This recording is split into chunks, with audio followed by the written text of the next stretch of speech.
श्री किशोरी धार्मिक वक्ता हमारे साथ जुड़ चुकी है। श्री किशोरी, आपका बहुत स्वागत है।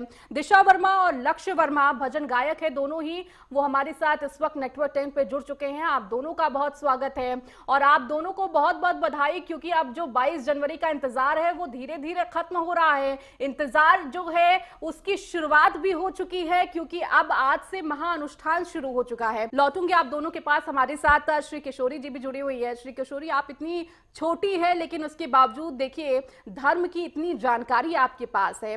सबसे पहले जब आज अनुष्ठान की शुरुआत हुई है, इंतजार जो बहुत लंबे वक्त का था, 500 वर्षों का इंतजार, अब वो घड़ी आ गई है जब ये इंतजार खत्म होगा, कैसा महसूस कर रही है?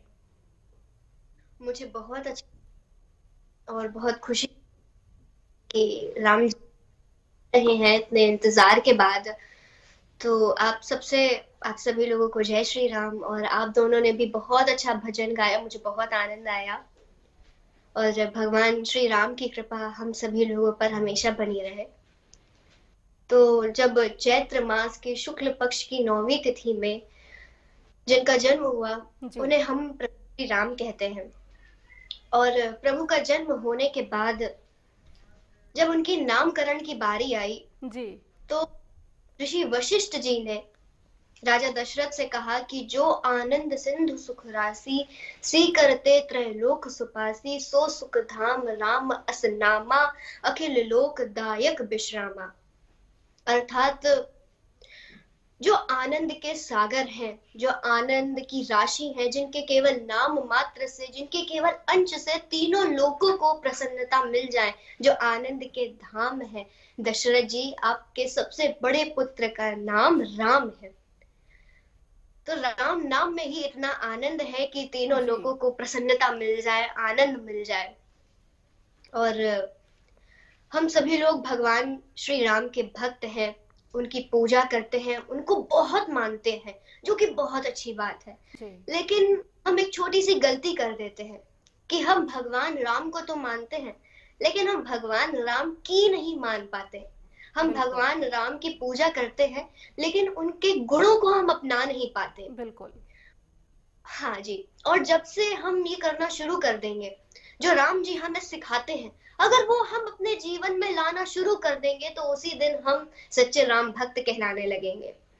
तो आज मैं आप सभी लोगों को बताने जा रही हूँ कि प्रभु श्री राम के जीवन से हमें 5 सबसे ज्यादा जरूरी चीजें सीखने को क्या मिलती हैं। वैसे तो भगवान श्री राम हमें अनंत चीजें सिखाते हैं, अनंत उन्होंने लीलाएं करी हैं। और हरि अनंत, हरि कथा अनंता। हरि के बारे में जितना बोल लो उतना कम है, जितना कह लो उतना कम है, जितना सुन लो उतना कम है। और अगर हमें भगवान राम को और जानना है तो हमें उनकी रामचरितमानस का, रामायण का पाठ करना चाहिए। लेकिन समय का अभाव होने का कारण है, तो मैं आप सभी लोगों को केवल 5 मेन लेसन सिखाऊंगी जो श्री राम के जीवन से हमें मिलते हैं। तो पहला लेसन ये है कि हमें हमेशा अपने दिमाग को ठंडा करके रखना चाहिए। हमें कभी भी अचानक से गुस्सा नहीं आ जाना चाहिए। मैं बहुत कहते हैं कि 3 सिचुएशंस में हमें हमेशा शांत रहना चाहिए। जब हमें गुस्सा आए तब शांत रहना चाहिए, जब हम बहुत खुश हो तब हमें शांत रहना चाहिए, और जब हम बहुत ज्यादा दुखी हो तब हमें शांत रहना चाहिए। क्योंकि इन 3 सिचुएशंस में हमें अच्छे डिसीजंस हमारा दिमाग हमें दे नहीं पाता। तो बेटर होता है कि हम इन सिचुएशन में शांत रहें, काम रहें। तो श्री राम हमें सबसे पहले ये सिखाते हैं कि हमें अपने दिमाग को हमेशा ठंडा, कूल डाउन करके रखना चाहिए। इसका सबसे अच्छा उदाहरण ये है कि भगवान राम को बोला गया कि उनका राज अभिषेक होने वाला है, लेकिन उसके एक दिन पहले उनसे ये बोला गया कि अब आपका राज अभिषेक नहीं होगा, उसके बदले में आपको वनवास जाना पड़ेगा। अब आप ही सोचिए कितनी गंभीर बात है जी। मतलब जो था वो भी छीन लिया जाएगा, जो मिल रहा था वो तो मिलेगा ही नहीं, और उसके बदले में हमें वन में जाकर रहना पड़ेगा। लेकिन श्री राम ऐसे हैं, इतने शांत हैं, इतने सुंदर हैं कि उन्होंने अपने माता पिता से एक सवाल भी नहीं पूछा कि मैं क्यों जाऊं, मेरा क्या दोष है। उन्होंने उनका सम्मान किया और खुशी खुशी वन के लिए चले गए। तो पहली चीज हमें ये सीखने को मिलती है कि अगर हम राम भक्त हैं तो हमें हमेशा अपना दिमाग ठंडा करके रखना चाहिए। कभी भी अचानक से हमें रिएक्ट नहीं करना चाहिए और हमें सही डिसीजंस लेने के लिए अपने दिमाग को ठंडा रखना चाहिए। दूसरा लेसन जो हमें भगवान श्री राम से मिलता है वो ये है कि हमें चरित्रवान रहना चाहिए। हमें अपने चरित्रों के हिसाब से चलना चाहिए। हमें कभी भी किसी भी सिचुएशन में अपने कैरेक्टर को नहीं खोना चाहिए। जो रावण ने किया चरित्रहीन व्यवहार था। अच्छा, एक बात आती है रामायण में कि जब भगवान श्री राम ने रावण का वध किया तो वो अंतिम सांसें ले रहे थे। जब वो अंतिम सांसें ले रहे थे तो भगवान श्री राम ने अपने भाई लक्ष्मण जी को रावण के पास भेजा, ये कहकर जाओ तुम रावण से ज्ञान ले लो। तो वो जाते हैं, रावण लेटे होते हैं, अंतिम सांसें ले रहे होते हैं। तो लक्ष्मण जी कहते हैं कि मुझे ज्ञान दीजिए। तो रावण कहते हैं कि मैं तुम्हें एक ही शर्त पे ज्ञान दूंगा, तुम मेरे प्रश्नों का उत्तर दोगे तो मैं तुम्हें ज्ञान की बातें बताऊंगा। तो लक्ष्मण जी कहते हैं ठीक है।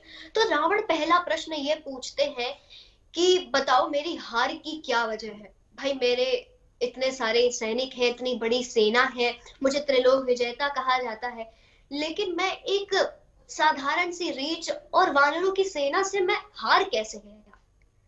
तो लक्ष्मण जी कहते हैं मुझे नहीं पता। तो रावण सबसे पहले ये कहते हैं कि मैं चरित्रहीन हो गया था, मैंने अपने कैरेक्टर को, अपने चरित्र को खो दिया था जी। तो मेरी हार की सबसे बड़ी वजह तो ये है कि मैंने एक पराई स्त्री पर नजर डाली बुरी तरीके से। काम, क्रोध, लोभ, मोह, वासना में मैं पड़ गया था इस वजह से। और उन्होंने दूसरी चीज ये बोली, हमें अपने कितने जरूरी होते हैं, हमारे जो परिवार होते हैं, जो प्रियजन होते हैं।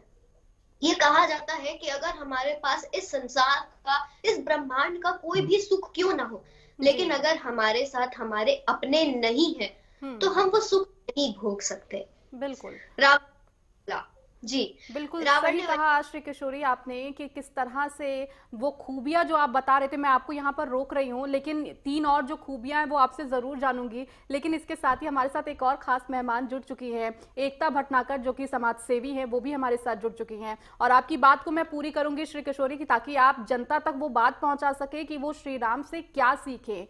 खुशी तो बहुत मना रहे हैं, लेकिन श्री राम जैसा होना भी एक बहुत बड़ी बात है। अगर हर व्यक्ति वो उनकी खूबियों को सीखता है तो अपने आप में एक बड़ी बात हो जाती है। और मैं श्री किशोरी जी की बात जो कह रही थी ना कि राम मैं तो पूरा हर कोई हो रखा है, लेकिन राम जी से सीखने वाली चीजें क्या है। अगर वो जनता सीख जाए ना तो जो त्रेता युग था वो आज उस युग को जो हम देख रहे हैं वो कहीं ना कहीं साक्षात हो जाएगा। और लोग भी कहीं ना कहीं एक अच्छे चरित्रवान तरीके से, जैसे उन्होंने कहा, संयम रखना, चरित्रवान होना, ये बहुत जरूरी होता है। और कहीं ना कहीं अब लोग उस परंपरा को भी आगे फॉलो कर पाएंगे।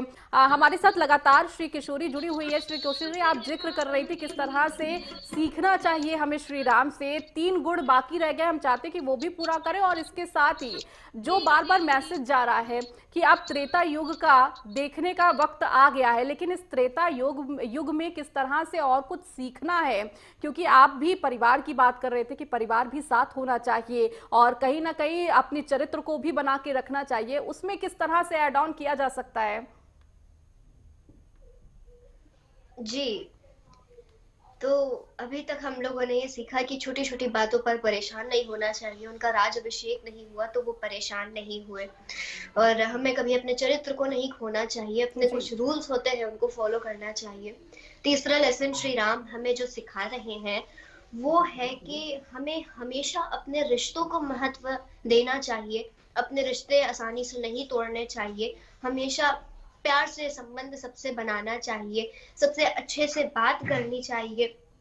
क्योंकि जब उनके वनवास का समय आया तो उन्होंने अपने माता पिता से झगड़ा नहीं किया, कोई प्रश्न नहीं पूछा। वही अगर हम लोग होते हैं, हमें कोई छोटा सा काम बता दिया जाता है तो हम बोलते हैं कि हम ऐसा क्यों करें, क्या वजह है, इसमें मेरा क्या फायदा होगा। लेकिन हमें ऐसा नहीं करना चाहिए। हमें पूरी कोशिश करनी चाहिए कि हम लोगों से अपने संबंध मधुर रखें। बिल्कुल, क्योंकि ये श्री राम हमें सिखा रहे हैं। अब देखिए, श्री राम के 4 भाई टोटल हैं और भाइयों में कितना प्रेम है। जब श्री राम वनवास के लिए चले गए तो लक्ष्मण जी उनके साथ आ गए। भरत जी ने अपना राज सिंहासन छोड़ दिया। और आज के समय में क्या ऐसा हो सकता है कि क्या अपने कोई भाई बहन से इतना प्रेम कर सकता है? नहीं। तो हमें अपनों में हमेशा प्यार बनाए रखना चाहिए, हमें अपनों से कभी झगड़ना नहीं चाहिए, हमारे रिश्तों में कभी खटास नहीं आनी चाहिए। ये हमें श्री राम सिखाते हैं। हमें सबका सम्मान करना चाहिए, हमें अपने गुरुओं का, अपने बड़ों का सम्मान करना चाहिए, जो कि आज के समय में आज की पीढ़ी के लोग ज्यादातर जी नहीं कर पा रहे हैं। जिस दिन ये करने लगेंगे उस दिन हम राम भक्त कहलाएंगे। बिल्कुल। और चौथा पॉइंट है कि हमें हमेशा एकता बना के रखना चाहिए, हम्म। हमें लड़ना नहीं चाहिए। और जैसे भगवान श्री राम ने, हम कहते हैं कि भगवान के ही बच्चे हैं, हम सब एक जैसे हैं, भगवान हम सभी लोगों से प्यार करते हैं। वही भगवान हमें हर लीला में सिखाते हैं कि सबसे ऊंची प्रेम सगाई। तो भगवान राम हमें ये भी सिखाते हैं कि एकता बना के रखिए, जी लड़िए मत।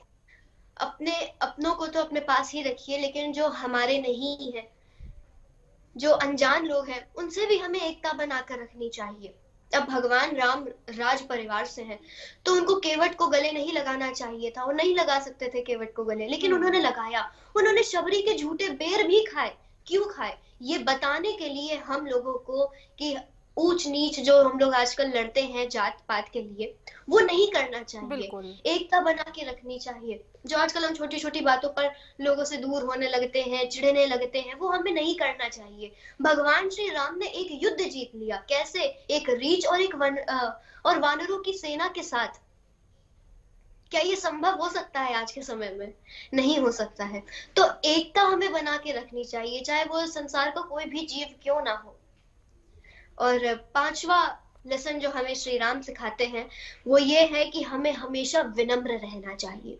बिल्कुल वही विनम्रता श्री राम में भी, हमने जितना उनका चरित्र पढ़ा है, सारे चरित्र पढ़ते वक्त रामचरितमानस आप पढ़ लीजिए, वो जो विनम्रता है, वो जो हमारे सामने इमेज आती है श्री राम की, कहीं ना कहीं एक हल्की सी स्माइल और हर चीज में विनम्र रहना, वो कहीं ना कहीं हमारी आंखों के सामने उनकी छवि वैसी ही आती है। और आपने सही कहा कि श्री राम की सब पूजा तो करते हैं, लेकिन उनसे सीखना बहुत जरूरी है। और कहीं ना कहीं आपकी इन बातों से जो हमारे दर्शक है वो जरूर अपने अंदर उतारने की कोशिश करेंगे, और कोशिश करेंगे कि इन 5 बातों को अपने अंदर समाया जा सके, ताकि श्री राम के भक्त जो कहते हैं वो सच में श्री राम के भक्त बन सके। के लिए और इतने प्यारे प्यारे भजन भी गाने के लिए इतनी अच्छी बातें श्री किशोरी ने भी बताई है, और समाज सेवी एकता ने भी तमाम जिक्र किया किस तरह से सब लोग उत्साहित है। फिलहाल हमारी खास पेशकश में इतना ही। बने रहिए नेटवर्क 10 के साथ।